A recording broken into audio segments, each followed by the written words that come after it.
Hi students, we are meeting after a long time.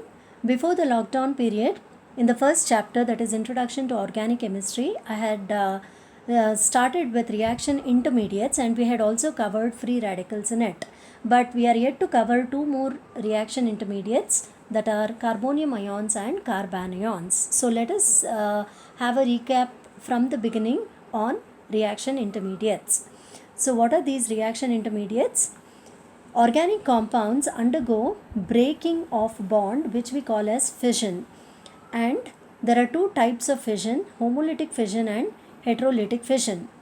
So the fission results in these reaction intermediates or reaction species, and these are called so because they are short lived and very reactive. They can be in the form of positive or negative ions bearing positive or negative charge, or they can also be in the form of having odd electron or unpaired electron, and that's how they occur as free radicals. So because of this deficiency of electrons, or it can be even in case of negative charge, they can have one electron more.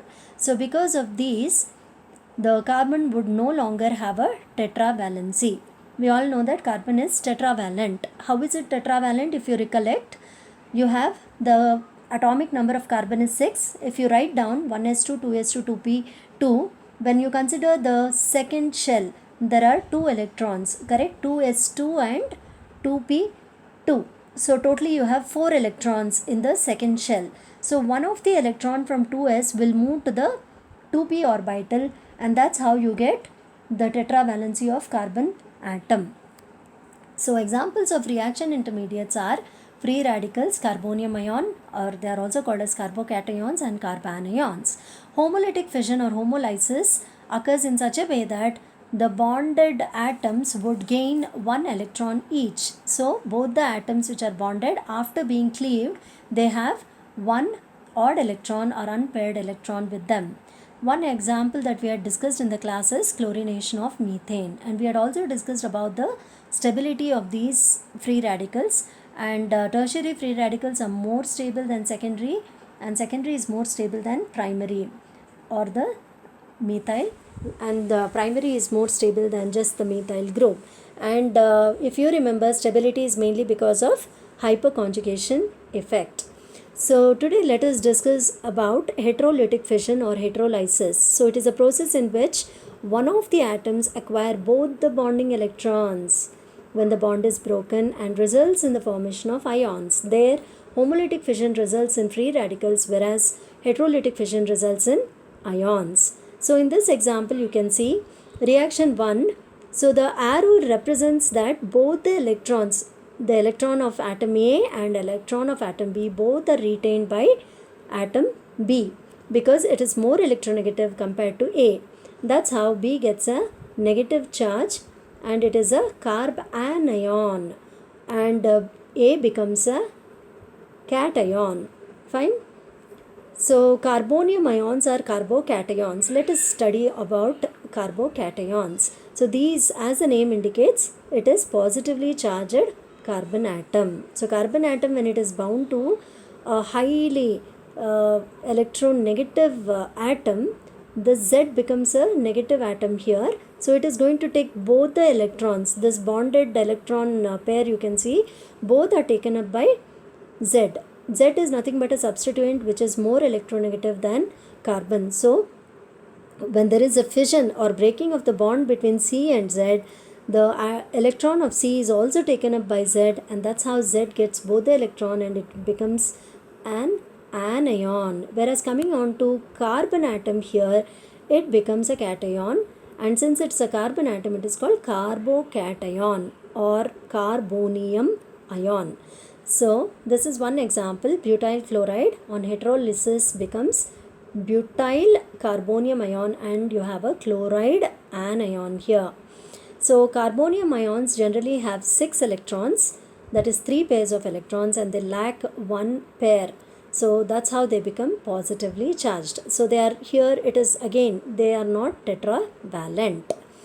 So carbonium ions can get stability by either combining with nucleophilic species like hydroxyl groups or cyano groups, or it can become unsaturated by eliminating a proton from its adjacent carbon atom, or it can also become stable or get converted to a molecule by combining with electron rich neutral molecules like water and ammonia.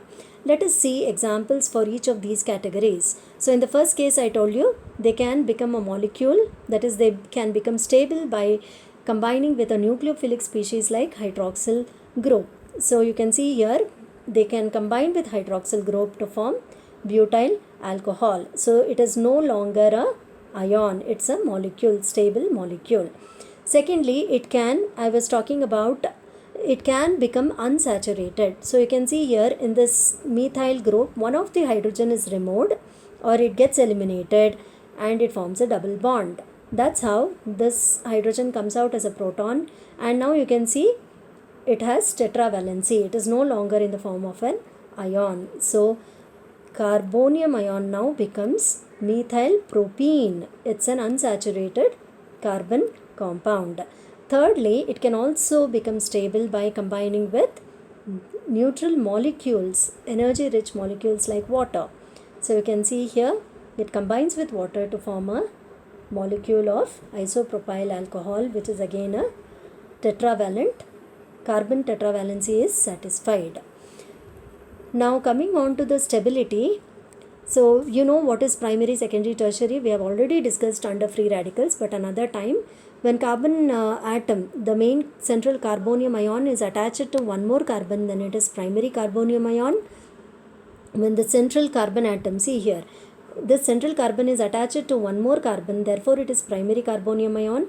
When the central carbon is attached to two more carbon, here we have one carbon, here another carbon. So two carbons are there attached to this central carbonium ion, therefore it is a secondary carbonium ion. And in the case of tertiary carbonium ion, you have three carbon atoms attached.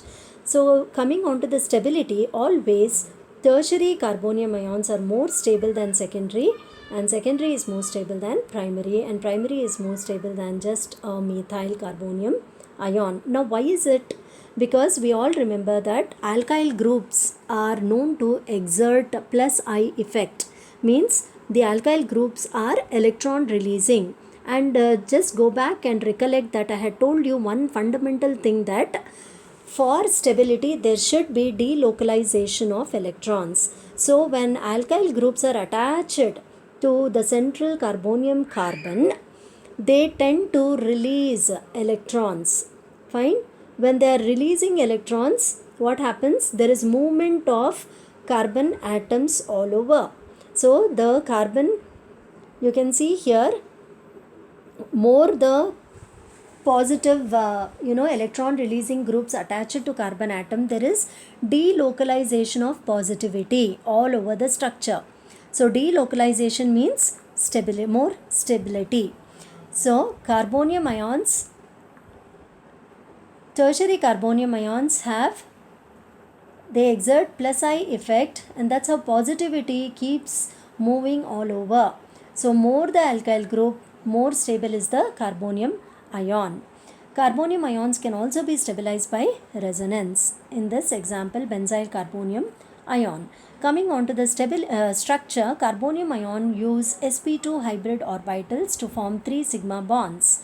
So if you remember, I had told you in this presentation, in the beginning I told you that carbon has 4 electrons and it is tetravalent because one of the 2s electron moves to the pz orbital. Now the pz electron is also taken up by a more electronegative atom attached to carbon. So the pz is empty.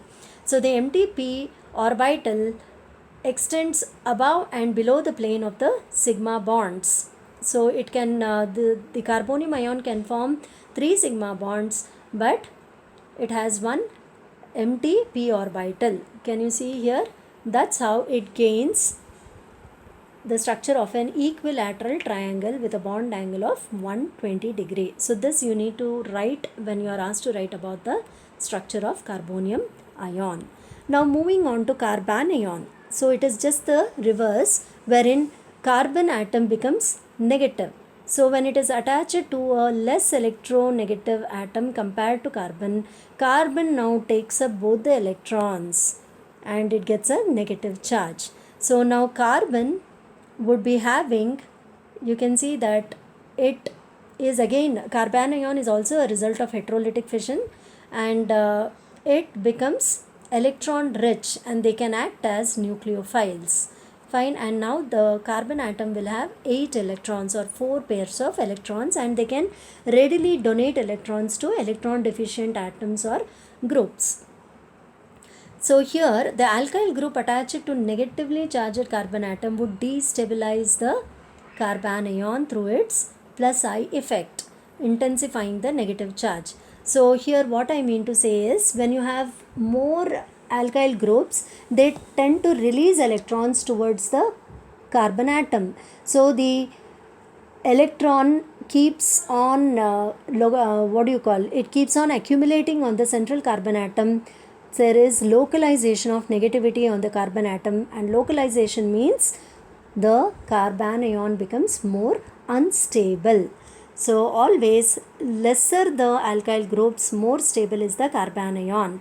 Therefore stability goes like this: methyl carbanions are more stable than primary carbanion, which is more stable than secondary, and secondary is more stable than tertiary carbon ions. Just like carbonium ions, carbanions can also be stabilized by resonance.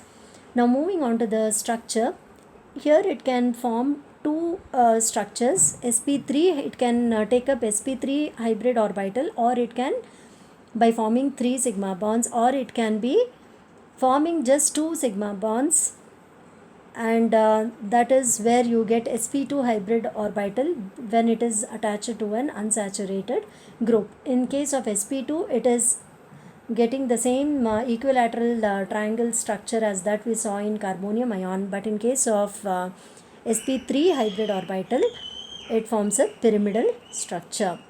So this is about carbanions, and in the next PPT we would go to the next chapter, that is hydrocarbons, and I would discuss on the addition of hydrogen halides to alkenes, which is very important. Thank you.